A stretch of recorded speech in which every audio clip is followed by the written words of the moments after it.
कहना है कि वैक्सीन पूरी तरह सेफ है, सुरक्षित है। इसके अलावा CDC, NIH और WHO जैसी संस्थाएं बार बार साफ कर चुकी है कि वैक्सीन और ऑटिज्म के बीच में कोई संबंध नहीं है। असल वजह जेनेटिक और पर्यावरणीय फैक्टर्स का जटिल मेल है।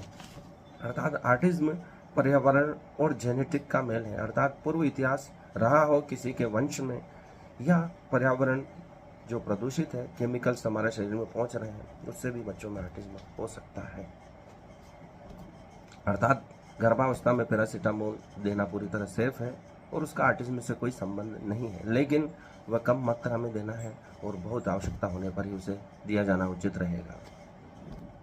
लेकिन भविष्य की पीढ़ी को सुरक्षित रखने के लिए, ऑटिज्म जैसी बीमारियों से बचाने के लिए और भी कई हानिकारक कैंसर इत्यादि बीमारियों से बचाने के लिए हमें पर्यावरण को सुरक्षित रखना होगा। लेकिन हम प्रतिभाओं तो उत्पन्न कर रहे हैं, लेकिन एक जिम्मेदार व्यक्ति बनाने में अक्षम हो रहे हैं।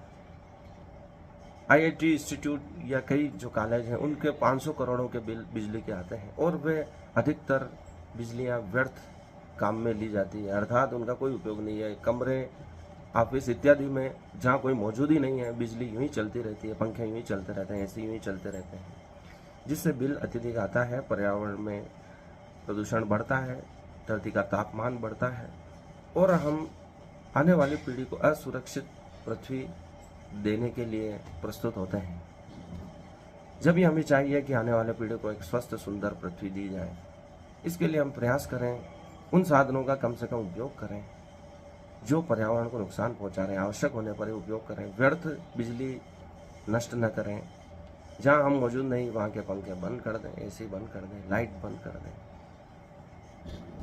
ये इसलिए आवश्यक है क्योंकि भारत में 70% बिजली अभी भी कोयले से बनती है, जिससे पर्यावरण प्रदूषण अत्यधिक होता है।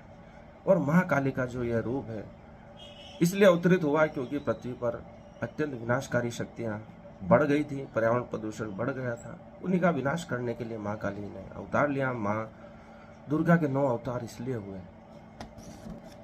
कहते हैं माँ दुर्गा ने महिषासुर से 10 दिन तक युद्ध किया और दशहरे के दिन उसका वध हुआ, इसलिए उस उपलक्ष्य में भी दशहरा मनाया जाता है।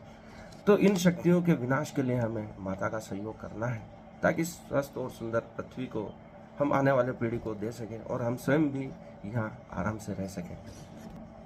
IIT बॉम्बे का सालाना बिजली का बिल लगभग 500 करोड़ है और इसका बड़ा हिस्सा बर्बाद होता है। छात्रावासों, विभागों और गेस्ट हाउसों में जरूरत न होने पर भी लाइटें जलती रहती है। AC आम है और नई इमारतों को इस तरह डिजाइन किया जा रहा है कि वह अनिवार्य हो जाए, जबकि एप्पल इत्यादि बड़ी कंपनियां ऐसी बिल्डिंगें